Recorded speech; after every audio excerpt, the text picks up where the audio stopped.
I've been an elected official now for 8 years as a council person, and I've had an amazing experience doing that. But I'm really looking forward and excited about the opportunity to be our next mayor. And what made me decide to run was our current mayor's not going to be running anymore, and it presents an opportunity for someone with bold vision, common sense solutions, who's about delivering results to take our city to the next level. We are a great city with so much promise and opportunity.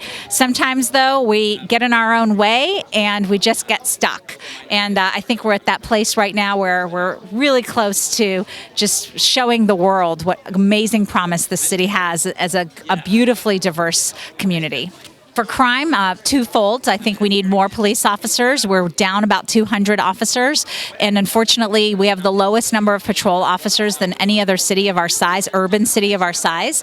And so we're not really starting from a place where we can even have a conversation about whether we should have more officers, because we're operating at a deficiency right now. But we also need to double down and invest in preventative and early intervention programs and programs that really offer a lot of outreach at early levels for people, so that they don't get on the criminal justice path, that they have positive alternatives that give back to the community, that give them a sense of pride and keep them from making bad decisions, which we see so often with our youth. And I'm proud to have been involved in that kind of work my entire life in my professional career. The second issue is homelessness. Homelessness is a major issue throughout the region, but in the city of Long Beach especially. How I wish we would address homelessness, and how I will address homelessness as mayor, is we have to increase the number of outreach teams we have. Every district needs to have a street outreach team that's committed to that district and committed to those hot spots. But beyond that, once our outreach teams are out there and they're there on a consistent basis and developing relationships where people are agreeing to go into a service or accept a different type of housing environment than living on the streets, which takes a lot of respect and dignity and a relationship based on trust. Once we get to that point, where do we put people? Where do we take them? Do we have the right services? Do we have availability? So I want to look at bringing in our nonprofit partners and even our private sector partners to look at things like pallet home communities, where people can go and there's wraparound services on site, and they have an opportunity to go to detox or go to rehab if they want. But if not, they have an opportunity to just live there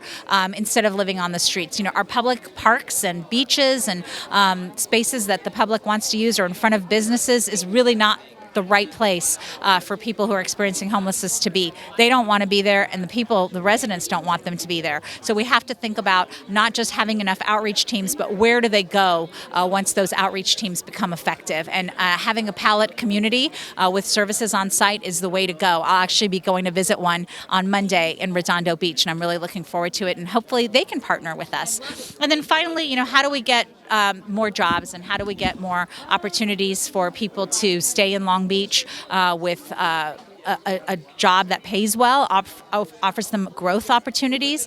And the way we do that is two. I'm a small business owner.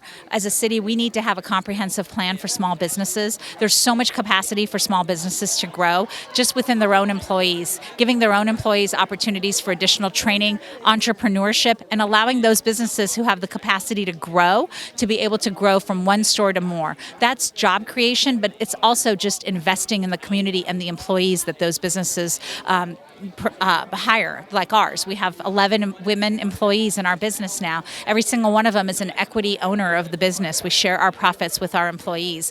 And for us, it's important for them to learn management and entrepreneurship, because someday they're going to leave us, and it's important for them to have those skills. And the second thing is, beyond small business, we really need to focus on specific business sectors like healthcare, aerospace and Space Beach that we've talked a lot about, and arts and entertainment, and of course maritime.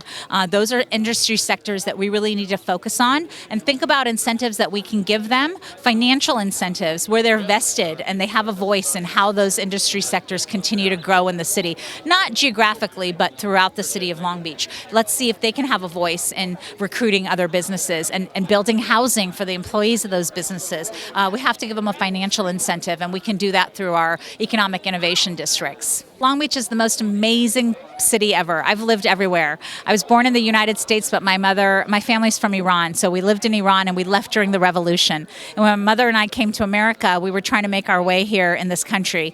And she worked many jobs, which caused us to move a lot. We lived with my uncle for a while, so I lived in Indiana, I've lived in Iowa, I've lived in the San Fernando Valley in multiple cities. And there's no place that I would feel like is home other than Long Beach. I found it when I came here for Cal State Long Beach.